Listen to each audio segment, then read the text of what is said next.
Saying that Band Geeks is a good SpongeBob episode is like saying that the Mona Lisa is a good painting. Yeah, we know. However, when something reaches such a legendary status, we sometimes, in our admiration of that work, forget to examine the aspects of its creation that made it reach that prestige in the first place. What choices did Da Vinci make as an artist regarding the shape of her mouth, the expression on her eyes, her body language, her framing within the shot, the colors used in the background? These choices are ones that any artist would have to make when creating a painting similar to this one.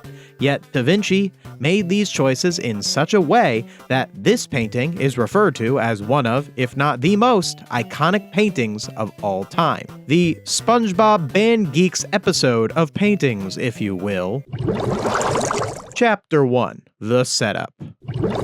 Band Geeks is a story that revolves around Squidward forming a band with the Bikini Bottomites and struggling to get them to create a presentable marching band performance. The opening few minutes of this episode do an excellent job setting up the major players in this story, communicating the stakes and establishing comedic tone. The very first line of the episode is a joke at the expense of Squidward's lack of musical talent. While playing clarinet, Squidward is interrupted by a knock at the door where a doctor explains that they assume that there is a dying animal in the house, to which Squidward slams the door in his face. This joke accomplishes a lot of things beyond making us laugh. The fact that they chose a doctor mistaking Squidward's playing for a dying animal communicates to us that not only is Squidward considered bad in universe, but he's objectively bad. The slamming of the door also tells us something about Squidward's sense of self and his own talent. In slamming the door so nonchalantly, it tells us that this news, while it annoys him, is not surprising. It's not some big revelation to him that people think he sucks. With this opening joke immediately establishing Squidward as an underdog, he receives a phone call from Squilliam,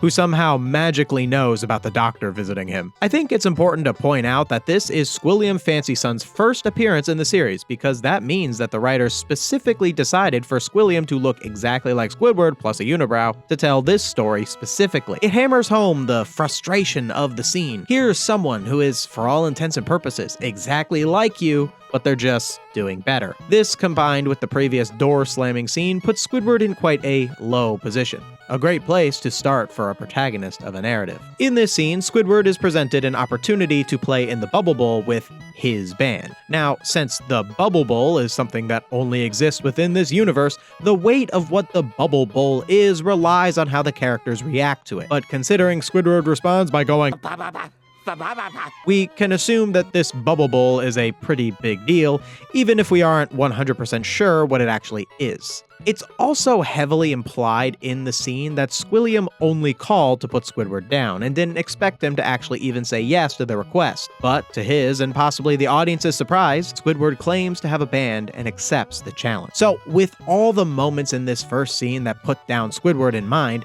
it endears us as the audience to him that he, in spite of all that, pushes through and accepts the job. Usually, Squidward is supposed to be an unlikable character, the guy who we shouldn't act like, in contrast to SpongeBob, who usually is the kind of person we should be. Band Geeks subverts that usual formula and portrays Squidward as someone to admire, and these early scenes make that clear to viewers. We are then introduced to the other major entity of the story, the people of Bikini Bottom, who after reading Squidward's little flyer, show up to become the titular Band Geeks. The way that the band members are portrayed isn't so much that they are incompetent, but more so that they aren't good at following instructions and let personal grievances get in the way of preparing the performance. These are the most pressing roadblocks to any group of people being able to achieve a common goal. And the reason that the jokes in these scenes are funny are because they resonate with that relatable human experience. There are two jokes in the first rehearsal night that establish the band members as character flaw. There's the drum section playing their drumsticks like a trumpet and spitting them at Squidward, establishing them being bad at following directions, and Patrick kicking Sandy, causing a fight between them that ends in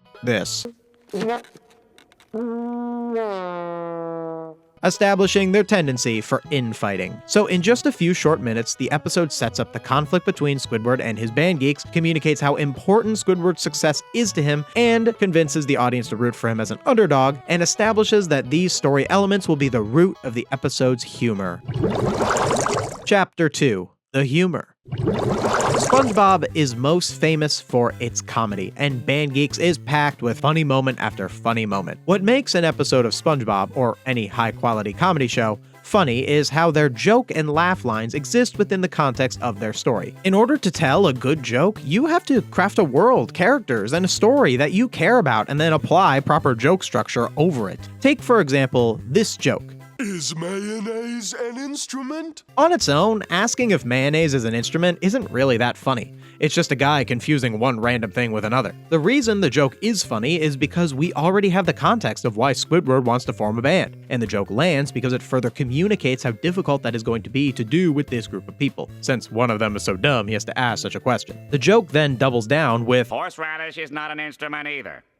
But instead of Patrick asking the question, he just puts his hand up, to which Squidward guesses that this one other kind of obscure condiment was the next thing Patrick thought was an instrument, and since Patrick puts his hand down, it is communicated that that was exactly his question. The reason the second line resonates with us is that it communicates a sense of familiarity that Squidward and Patrick have with one another that would only really be the case in a little community group like this one. It reestablishes not only that this is going to be a difficult effort, but that Squidward is not someone with the resources of someone like Squilliam, and that these people, despite their flaws, are really all he's got. So you might be turning your nose up right now and shaking your head, baffled that I just went on for about 45 seconds explaining the nuances of the "is mayonnaise an instrument" joke from SpongeBob. You might be asking, doesn't explaining the joke ruin the joke? And first off, that saying doesn't actually apply to critical analysis. Saying explaining the joke ruins the joke applies to the joke teller, not the joke critic. However, I do think it is important that we, as consumers, and especially if we want to be writers, examine what makes jokes, well, jokes. And I think that there is one component of humor that is its most important ingredient: truth. What makes a joke funny is that it is an exaggerated representation of something real. Take, for example, the joke where Plankton works on his harmonica solo, and he runs between all the different spots on the harmonica until he runs out of breath and passes out. We all get the premise. Plankton is tiny, so he can't play the normal size instruments. If you asked 1,000 people why the joke was funny, 999 of them would just say that. And that's okay that most people think that that is what makes the joke funny. But that's not all there is to this joke. This moment represents the difficulty of an amateur attempting an instrument that they weren't suited for. And another reason we find the joke funny is because we relate to that, as we've all had situations where we felt like Plankton in this moment. Makes us feel heard, makes us feel like we're not alone. And we mostly feel that unconsciously. The moment being so cartoonishly impossibly absurd makes it so no one watching would have ever been in this exact situation, which gives it the perfect balance of the joke itself simultaneously making fun of no one, yet being relatable to everyone. The joke even succeeds at not being mean-spirited, because at the end of the episode, they do get Plankton a tiny piano, showing that he, and anyone else who had a similar experience, just needed an accommodating instrument. Most of the jokes in the middle section of Band Geeks, you know, the part where it says stuff like day 4 with all the time cards and all that stuff, all of the jokes boil down simply to, these are amateurs who are struggling. This is a common comedy technique called a joke montage, where after a situation is set up, the narrative will cut to a series of bits that deliver slightly different punchlines, all within the same sort of message. Is mayonnaise an instrument? The drumstick spitting, Patrick kicking Sandy, the flag twirler explosion, Plankton's harmonica, and even this moment all communicate the exact same thing multiple times over the course of a few minutes. So you might be asking, if all these jokes mean the same thing, why have them all coexist in the same episode? And there are a few reasons for that. First off, this particular joke montage indicates a passage of time. Squidward's conflict in the episode is set to a specific timetable of a little less than a week. So by having each bit be preceded by a time card indicating the passage of time, while the band themselves show no sign of improvement, we as the audience start to feel more nervous about Squidward's chances of succeeding. Also, by repeating the same message but with different jokes, the narrative makes its main theme quite clear. There's nothing wrong, writing-wise, with repeating the same message, as long as you repeat that message using different methods, like in this case, different jokes with different characters. In fact, most stories actually only have a handful of messages in them at all, and a large majority of the runtime is just different ways of repeating that same message. The reason this is necessary is because the repetition of the same message makes it more likely that the actual message will stay in someone's mind. And lastly, it's just more entertaining to have more jokes in your episode. I know I talk a lot about deep messages of stories, and those things are always important, but entertainment is just as important as well. If your narrative isn't entertaining, no one is going to stay for the deep messages. Both are required for any story to succeed. Chapter 3. Sweet Victory. On the final day of rehearsals, the Band Geeks all break out into a big fight where they attack one another with their instruments. Once the clock strikes, they immediately stop, and one of them says this. Hey, class is over. Okay, see you tomorrow. If you think about what I said earlier about truth in joke telling, this moment hits a lot harder. This line, I think, so perfectly communicates one of the most frustrated human attitudes around: apathy. For someone to make a commitment, not care about it, and then just be glad to go home once it's over is a disgustingly common human action. And the narrative did a great job of criticizing that action through this one humorous moment. It was a stroke of writing brilliance that this joke immediately precedes the tone shift. For us as the audience to be now so against the Band Geeks for their absolute apathy towards the project makes Squidward's dramatic speech resonate so much more with the audience. And for the speech to end with, I'll just tell them you all died in a marching accident. like, you guys are so worthless, you might as well be dead. The story made you feel that way about this group in like 7 minutes of screen time. It's a real big accomplishment. And they achieved that because of all the meticulous choices I talked about earlier. It is at this point that SpongeBob makes a big speech. SpongeBob didn't have a whole lot of presence in the episode up until this point, though he was earlier trying to stop the fight before it started. SpongeBob is usually the moral center of the show and often represents how we, as the audience, should act in our own lives. So with that in mind, I think it's appropriate that he gives the big turnaround speech. Now, if this were any other show, a speech like this would probably amount to something like, "We need to be better, guys, cause that's what's right," or whatever, and that probably would have resonated just fine. But SpongeBob is a show that does a really good job of communicating a really deep message without really shoving it in your face. Not to say shoving messages in your face is always a bad thing, but SpongeBob just doesn't roll like that. I think this is why so many commenters on my videos will act like SpongeBob isn't supposed to have deep lessons. And like, it does, guys. SpongeBob always, at least in the early seasons, had a deep lesson in every single one of its episodes. They just are really good at communicating that message subtly, and you are willingly ignoring it to fit your own shallow worldview. In SpongeBob's speech, he doesn't really speak highly of Squidward at all. The nicest thing he says about him is, Squidward's always been there for us when it was convenient for him. and then he goes on talking about how a firefighter and a paramedic save people's lives, and then just asks everyone to pretend that Squidward is a firefighter or some guy in an ambulance. Now again, at surface level, it's funny because SpongeBob is talking about people who are not Squidward and are way better people than Squidward in a speech that's supposed to be standing up for him. But what makes this moment really resonate is the very idea that we should treat people this way, that we should treat our friends like they're a fireman or some guy in an ambulance unconditionally, and to use Squidward, who is usually pretty jerky in most episodes, including this one, as the person that we should treat with this kind of respect only makes this moment hit so well. And this all leads into Sweet Victory, the final ending song that ties the entire narrative together. The reason that Sweet Victory works so well as a finale to this episode